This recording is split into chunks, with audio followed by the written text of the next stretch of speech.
Berkibarnya bendera besar negara Brunei Darussalam menandakan bermulanya pengibaran bendera di seluruh negara sempena sambutan ulang tahun Hari Keputeraan ke bawah Duli Yang Maha Mulia Perdana Seri Baginda Sultan dan Yang di-Pertuan Negara Brunei Darussalam ke-74. Upacara pengibaran bendera besar negara Brunei Darussalam sempena sambutan tersebut diadakan pagi tadi di kawasan lapang Kompleks Yayasan Sultan Haji Hassan Al-Bolkiah di Ibu Negara. Upacara dimulakan dengan bacaan surah Al-Fatihah dan doa selamat oleh Begawan Mudim Awang Haji Matasim bin Haji Matusin.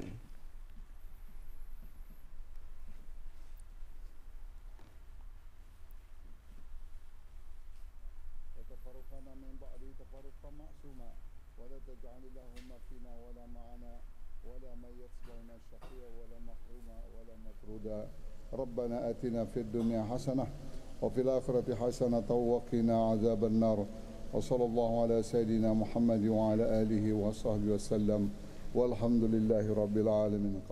Yang berhormat Pimpinan Orang Kaya Seri Kerna Datuk Seri Setia Dr. Haji Awang Abu Bakar bin Haji Apong, Menteri Hal Ehwal Dalam Negeri, selaku pengerusi Jawatan Kuasa Kebangsaan, sambutan tersebut menyempurnakan penyerahan bendera besar negara yang berukuran 3.7 meter kali 7.5 meter.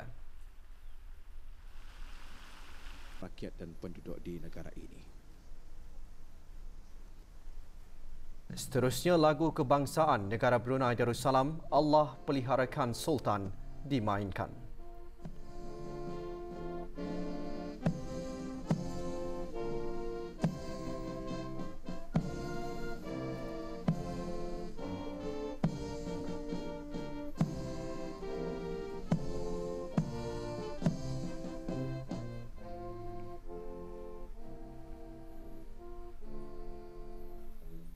Menteri Hal Ehwal Dalam Negeri kemudiannya menyempurnakan penyerahan bendera negara dan poster-poster sambutan ulang tahun Hari Keputeraan ke bawah Duli Yang Maha Mulia Perdana Seri Baginda Sultan dan Yang di-Pertuan Negara Brunei Darussalam ke-74 kepada Awang Misli bin Haji Abdul Karim, Pegawai Daerah Brunei dan Muara, Awang Ramli bin Haji Jamuddin, Pegawai Daerah Blaid, Awang Samsul Bahrin bin Haji Muhammad Hussein, Pegawai Daerah Tutong, dan Pengiran Muhammad Amir Mubarak bin Pengiran Haji Hashim, Pemangku Pegawai Daerah Temburong.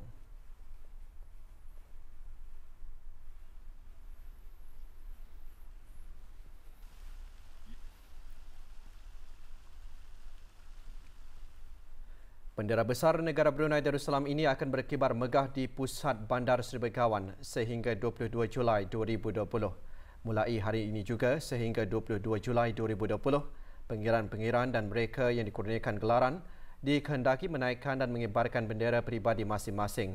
Sementara orang ramai hendaklah menaikkan dan mengibarkan bendera negara Brunei Darussalam.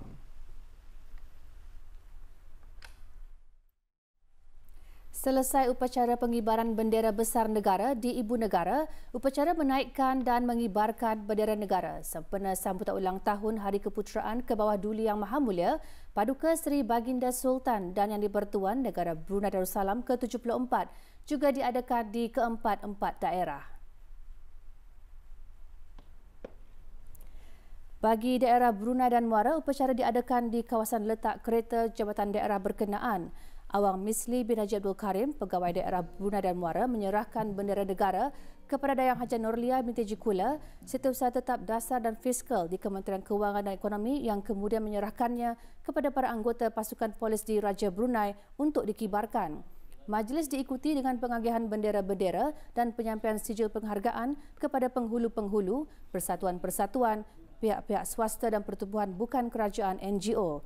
Juga hadir ahli-ahli Majlis Mesyuarat Negara.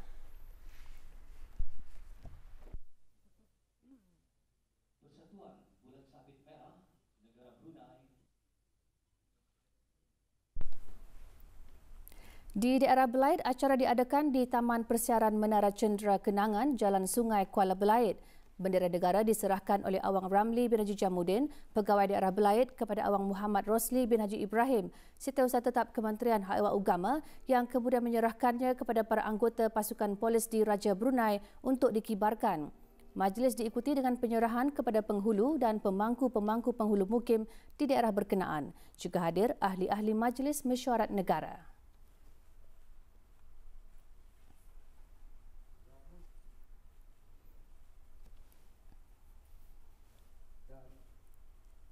Sementara di daerah Tutong, kawasan Kompleks Dewan Kemasyarakatan Daerah Tutong menjadi tumpuan bagi upacara tersebut. Awang Syamsul Bahrin bin Haji Muhammad Hussein, Pegawai Daerah Tutong, menyerahkan bendera kepada Datuk Paduka Awang Haji Muhammad Nur bin Haji Jaludin, Setiausaha Tetap Kementerian Hawal Luar Negeri yang kemudian menyerahkannya kepada para anggota pasukan polis di Raja Brunei untuk dikibarkan. Bendera-bendera negara kemudiannya diserahkan kepada penghulu-penghulu dan pemangku penghulu mukim di daerah tersebut. Juga hadir ahli-ahli Majlis Mesyuarat Negara.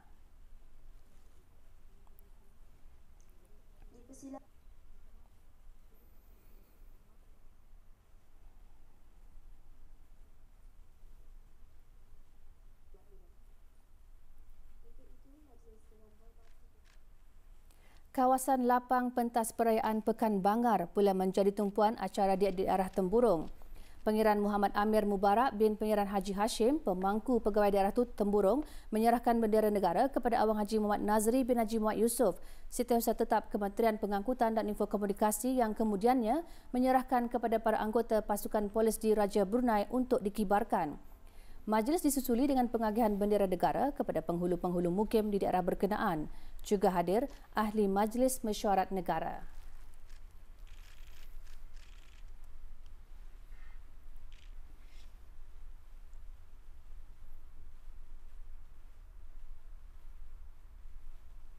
Negara terus membangun dengan pesat dalam segenap aspek di bawah payung pemerintahan seorang raja yang berwibawa dan berjiwa rakyat.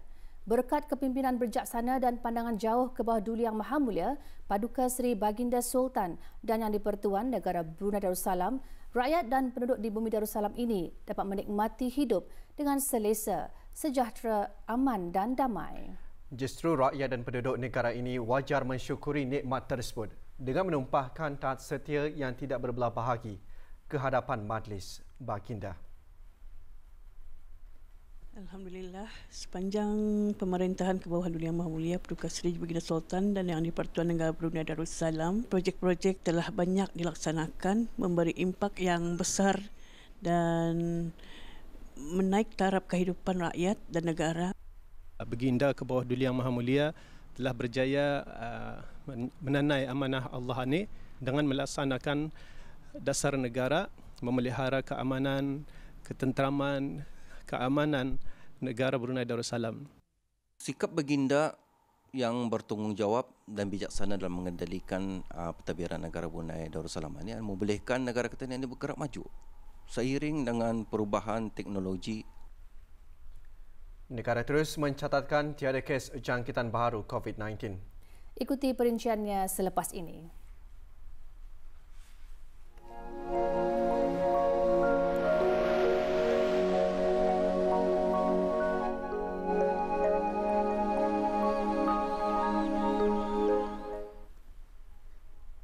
Perkembangan situasi terkini jangkitan COVID-19 di negara Brunei Darussalam. Tiada kes jangkitan baru COVID-19 menjadikan jumlah keseluruhan kes jangkitan kekal 141 orang. Perkara ini dinyatakan dalam siaran akhbar Kementerian Kesihatan hari ini. Sementara itu, tiada kes aktif dilaporkan dan 3 kes kematian dan kes yang sembuh juga kekal 138 orang. Manakala jumlah yang sedang menjalani pengasingan diri mandatori seramai 334 dan jumlah yang menamatkan pengasingan diri mandatori sejak Mac 2020 ialah seramai 3,040 orang. Sementara dalam tempoh 24 jam lalu, jumlah ujian yang dijalankan adalah sebanyak 473 sampel dan jumlah keseluruhan ujian makmal dijalankan sejak Januari 2020 ialah 32,501 ujian. Untuk maklumat lanjut dan perkembangan terkini, orang ramai boleh melayari laman web Kementerian Kesihatan iaitu www.moh.gov.bn atau menghubungi talian nasihat kesihatan 148 atau melalui aplikasi Health Info. Beberapa buah sekolah di Mukim Serasa, daerah Brunei dan Muara menerima sumbangan perubatan dari Heng Industries Sendirian Berhad.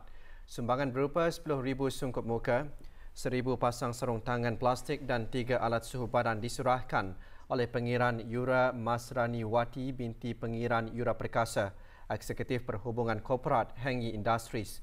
Sekolah yang menerima sumbangan tersebut Pusat Tingkatan 6 Ragang, Sekolah Menengah Pengiran Isteri Hajah Mariam, Sekolah Rendah Kapok, Sekolah Rendah Serasa, Sekolah Rendah Sultan Ahmad Ali Saifuddin Muara dan Sekolah Rendah Tentera Laut Diraja Brunei Muara.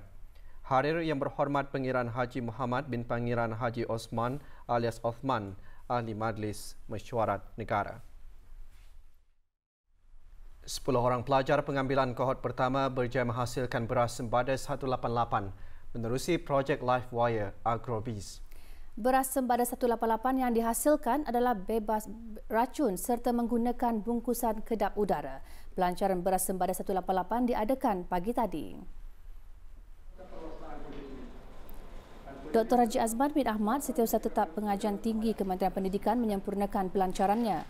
Juga hadir Dayang Hajar Rosita binti Hassan, Pengerusi Livewire Brunei dan Pengurus Nilai Dalam Negara Syarikat Minyak Brunei Shell Sendirian Berhad.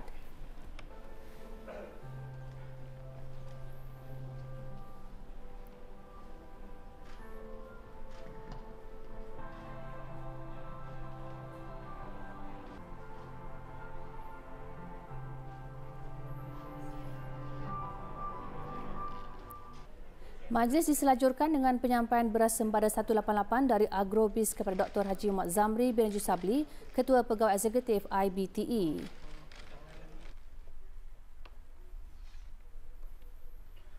Lima warga tempatan yang terdiri daripada 3 orang lelaki dan 2 orang perempuan, 4 daripadanya adalah pasangan suami isteri, ditahan oleh Biro Kawalan Narkotik BKN kerana disyaki terlibat dengan aktiviti pengedaran dadah. Kelima suspek yang berumur dalam lingkungan 25 ke 39 tahun itu ditahan di kawasan lapang letak kereta, flat kerajaan di Kampung Sinarubai. Hasil pemeriksaan kediaman suspek di flat berkenaan turut menemukan beberapa paket plastik berisi pecahan dan ketulan habler dipercayai dadah jenis syabu dadah kelas A melebihi 1,200 gram yang dianggarkan bernilai melebihi RM200,000. Turut dirampas timbangan digital, gunting besi, straw serta paket-paket plastik kosong dan telefon bimbit yang mana kesemuanya dipercayai digunakan untuk aktiviti pengedaran dadah serta wang tunai dianggarkan melebihi RM8,000. Barang kemas dan kenderaan-kenderaan milik suspek yang dipercayai hasil daripada aktiviti pengedaran dadah. Kesemua suspek masih dalam siasatan. Sebarang maklumat yang mencurigakan berhubung dengan kegiatan penyalahgunaan dadah boleh menghubungi talian 2448877 semasa waktu pejabat, hotline 87774444 selepas waktu pejabat atau email ncb@narcotics.gov.bn. Pengeluaran telur masin yang diusahakan oleh perusahaan BHP sejak tahun 2013 mampu memenuhi permintaan domestik. Dalam tempoh 2 tahun, penjualan telur masin syarikat berkenaan mencecah sekitar lebih RM109,000. Renakan itik penelur jenis Khaki Campbell dan Muscovy antara yang berpotensi untuk dimajukan dan mempunyai nilai pasaran yang tinggi. Setakat tahun ini sahaja, syarikat telah mengeluarkan lebih 115,000 telur masin dengan nilai hampir RM43,000 dan lebih 2,000 ekor itik dengan hampir RM13,000. Berikutan perkembangan yang sangat baik, perusahaan BHB milik Awang Bakar bin Najib Baharudin telah ditawarkan tapak berkeluasan 5 hektar di bawah program ekspansion Jabatan Pertanian dan Agri Makanan di kawasan Kemajuan Pertanian KKP Luahan Jerudong bagi menjalankan perusahaan peternakan itik menggunakan sistem semi-intensif.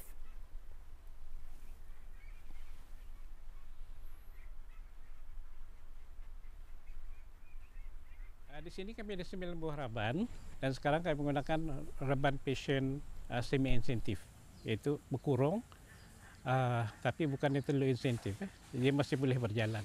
Dan kami di sini ada punya 5 raban yang semi-insentif. Yang kita lihat di belakang ini ada raban 6 dan nombor 7 yang kami masih aktif menggunakannya untuk peternakan itik telur.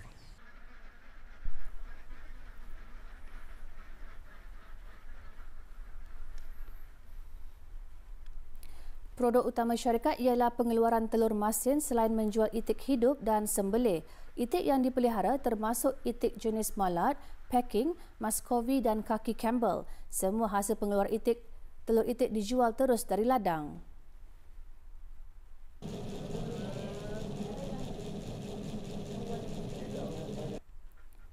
Pada tahun 2018, syarikat berjaya mengeluarkan 265,984 biji telur masin iaitu kira-kira RM93,094 dan sebanyak 2,800 ekor itik iaitu kira-kira RM16,800. Pada tahun 2019, sebanyak 208,499 biji telur masin dikeluarkan iaitu kira-kira RM72,974 dan itik sebanyak 1,970 ekor dengan kira-kira RM11,820. Pengeluaran tahun ini sehingga bulan Jun sebanyak 115,499 biji telur masin dihasilkan dengan kira-kira RM42,974 dan 2,300 ekor itik sekitar RM12,820.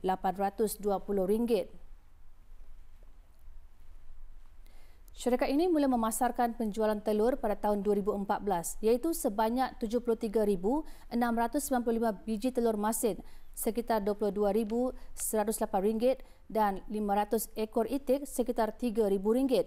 Kebanyakan pelanggan datang ke ladang untuk membeli secara langsung dan hasil juga dihantar ke SIM Kim Huat dan Pasar Mingguan Tamu Kianggeh. Selain penyediaan tapak, syarikat ini juga terus mendapat bantuan insentif dari pihak kerajaan.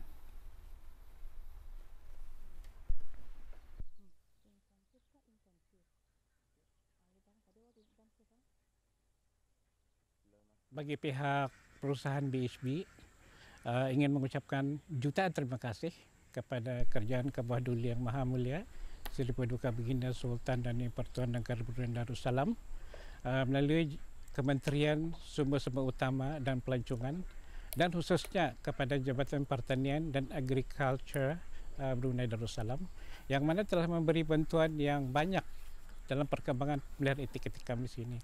Di antara yang kami sudah dapati adalah pembinaan jalan masuk ke ladang, pembekalan elektrik, pembekalan air. Seorang warga asing dikenakan kompaun sebanyak RM100 kerana membuang atau melonggokkan sampah di Kampung Selam Bigar yang mungkin beralih ke tempat awam. Naim Akbor yang telah diberikan tempoh 7 hari oleh Jabatan Alam Sekitar Taman dan Rekreasi untuk menjelaskan denda kompaun dari tarikh kompaun dikeluarkan. Jika gagal menjelaskan bayaran denda kompaun, dia boleh didakwa ke mahkamah. Jika sabit kesalahan, boleh didenda RM1,000 bagi kesalahan pertama. Manakala kesalahan kedua dan seterusnya, boleh didenda RM3,000 dan penjara tidak lebih 3 bulan.